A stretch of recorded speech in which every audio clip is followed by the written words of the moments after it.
เจ้าจื้อได้บ่มื้อสุดท้ายที่ได้กินข้าวกับครอบครัวเด็กชายนั่งกินข้าวในเรือนเพียงคนเดียวเมื่อก่อนเราคิดว่าการมีเงินหลายแม่นมีความสุขแต่มื้อนี้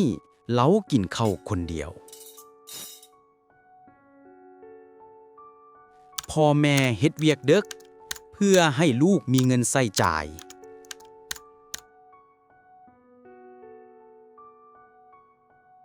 พอกับเฮือนดึกหลังจากเลิกเวียก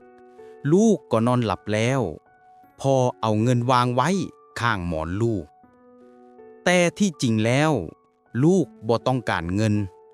ลูกเพียงอยากได้เวลาและรอยยิ้มของพ่อแม่มื้อนั้นพ่อกับเฮือนดึกหลังจากเลิกเวียกเห็นรูปครอบครัวที่ลูกแต้มไว้ถึงโต๊ะพ่อน้ำตาซึม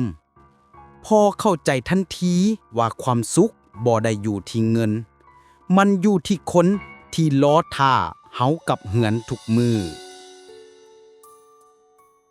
ชีวิตเฮาบ่ฮู้จะอยู่อีกดนปานใด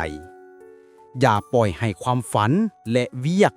พาเฮาห่างจากคนที่เฮาฮักครอบครัวแม่นสิ่งที่มีค่าที่สุดในชีวิตบางครั้งเฮาให้เวลาเวียกหลายจนลืมให้เวลาคนที่ฮักเฮาที่สุด